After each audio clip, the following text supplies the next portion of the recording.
now you move into college, right? From and when you move to college, you move to Delhi. Yeah. Yeah. So could you just tell me about how that worked out? So back then, NIFT I think had only about 8 or 9 centers. This is in 2010. Mm-hmm. And Delhi was one of the best centers. And the department that I was looking for, the department that I wanted to enter, my two choices were Delhi and Bangalore. And you're given your center and a department according to your rank. So there's a whole counseling session where you give your choices and you get it according to the rank. So I was very lucky that I got the department of my choice in Delhi. The shift. So I had been coming to Delhi every summer vacation because my grandparents and my father's side of the family stayed in Delhi. But I just never explored the city on my own because summer vacations are mostly just you're at home playing with your cousins. And I was also before I came and I was told things like NIFT is not a good place. People, no one's friend. People steal ideas. You have to just keep to yourself and do your work and all of that. Plus, also, I think for anyone coming from a small city, Delhi is a little scary. So I had all of that in mind. But I think just the fact that everyone around me was new to the city and new to this college just made it easier. I had already gone to changing my school every 2 years, so I knew what it felt like to be in a new institute. But I think, yeah, just adjusting to life became easier because everyone was new and everyone was just figuring their way out together. Yeah, and I assume that the warnings about NIFT proved unfounded. Yeah. So touch wood, I didn't have any bad experience. I found a very good peer group. We learned a lot from each other. We used to experiment together. We used to come up with things that we wanted to try and go to the lab and try it out. And in fact, even now, some of my peer group and my friends are sort of my biggest sounding boards and critiques. So anytime I need an opinion, I ask them and they do the same. So it's a very good system that we have and a very good, strong friend circle, I'd say. Yeah, I really believe that that when you go and study in any college, it's not really what the college teaches you, but it's more like what you are able to pick up from your classmates and your friends. Yeah, absolutely. Right?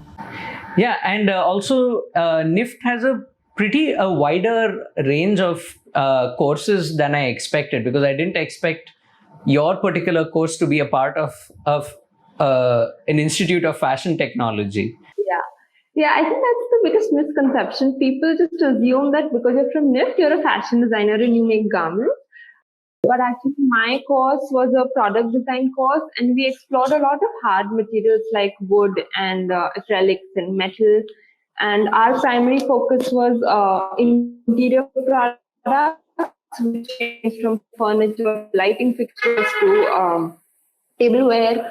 We also had people who were doing jewelry and footwear and bags in our department. So those were the electives that you could take. And we also had some basic interior projects that were happening. That was like the broader spectrum that we covered in my course.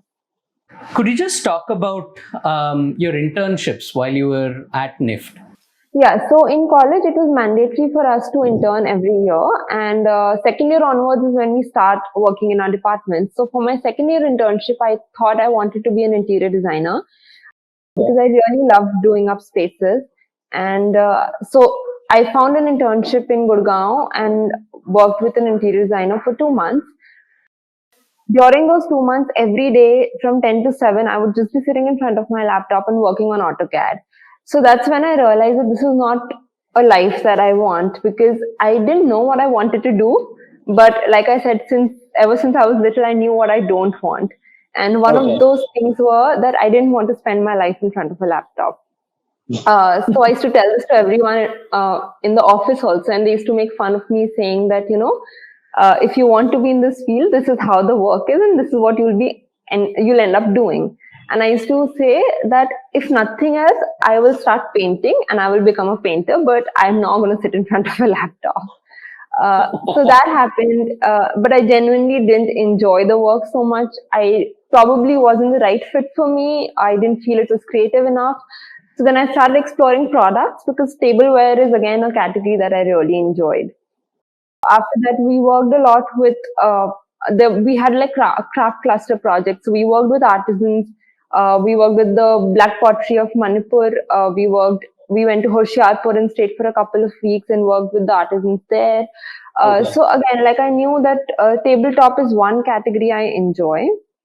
For my final graduation project, when we had to do a 6-month internship, I remember I was talking to a friend of mine and she said that why don't we look for an internship in ceramics?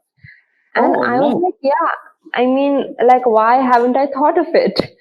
So we both started just, researching and finding out the companies that work in ceramics, the artists that work in ceramics, and both of us were very hands-on. And this is something that I learned in those 4 years in college, that I'm very hands-on and I enjoy being in the lab more than just sitting in the classes and sketching and doing the design part. I actually enjoyed making those designs come to life. So we started looking and we spoke to a lot of artists, but all of them said that they would require an intern who has some hand skills, and we weren't taught anything about ceramics in college at that point. So naturally, we didn't have any hand skills. Then we went to an export fair with college. I mean, it was a part of our college curriculum. And we saw one stand which had these beautiful ceramic pieces and beautiful paper mache pieces, amazing finishes. And we just spoke to them if they'd take interns, and we took their card. And we wrote to them, like we came back, we wrote to them, sent in our portfolios, and we bagged an internship there. It was a company based in Jaipur, and it was in fact the biggest ceramic exporter in India. Oh, wow. Okay. Yeah. So, and they had these massive factories, like 9 factories, one for wood, one for pottery, one for paper mache. For pottery also, they had a stoneware and a terracotta factory separate. So it was pretty fascinating for us. And we used to just go mad experimenting in the factory because we had so much access to clay and glazes and materials, and we could do anything that we wanted. So the next 4-5 months in the company, we obviously were given design briefs and we were supposed to design those products for them.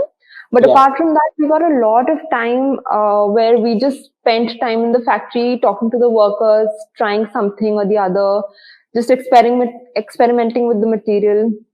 And as soon as the internship got over, I was very clear in my mind that I just want to take up a pottery class. No job, nothing. I just want to start learning pottery and see where this can go. So, well, that happened. We made our college graduating collections, our graduation project, like our jury happened. There was a grad show that happened at the end of the 4 years. All of that happened. And then, of course, there was placements and all that were happening. And I did get a job in Jaipur. But I felt like after like a month, I was like, I don't think I want to take a job. But was this job from the same place where you interned? No, not from the same place. It was another company in Jaipur that had offered us a job. But it didn't work out, and I'm very glad it didn't, because then I ended up looking up for classes and artists. So again, I started writing to multiple artists and see if they teach. I wanted something where I could go and learn every day, but I couldn't find anything like that. So I think in August 2014, I enrolled myself in Delhi Blue Pottery, which was a twice-a-week class.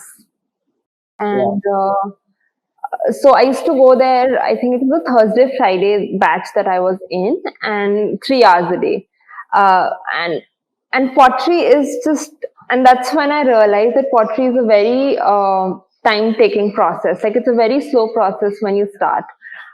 But luckily, when I was looking for classes, I remember when I'd gone to meet the instructors at Delhi Blue, the instructor there, she told me that, if you want to do pottery, just keep in mind that for the first 1 year, you will not be able to make anything. And in my head, I thought, I made something in that factory, I think I can manage. I, of course, did not have any experience with the wheel, but I thought I can do other methods and I can work with clay. But I think her advice later on, I realized, was so important, because I never hurried myself into learning something or making something. I let the craft take its time, which I think I was think very that's important. really good for even if it's not just someone who's working with pottery, but people who are in photography, people who are in design, or in general even painting. You don't get right to doing high quality work straight away. It takes time to build up to that. Absolutely. And I think just that advice also just helped me not care about the returns. So, I was just enjoying the process. I was just focusing on my craft. I didn't care about firing my pieces. That's one thing that I see anytime people start learning pottery, they want to fire the first piece they make, no matter how Yeah. or what it is. But I think that never happened with me. And you won't believe I used to make like multiple pieces every day and I used to break and recycle everything Okay. because I was like, I'm not good enough yet. And that's just that thing was set in my mind. And now this is something that I tell anyone who wants to start. And this is for every craft. I believe that for the first 1 year, you should just you should just focus on learning the craft and not Yeah. care about the returns and how much money you will make of it or what will be the future of it. I think you should just Yeah. enjoy it.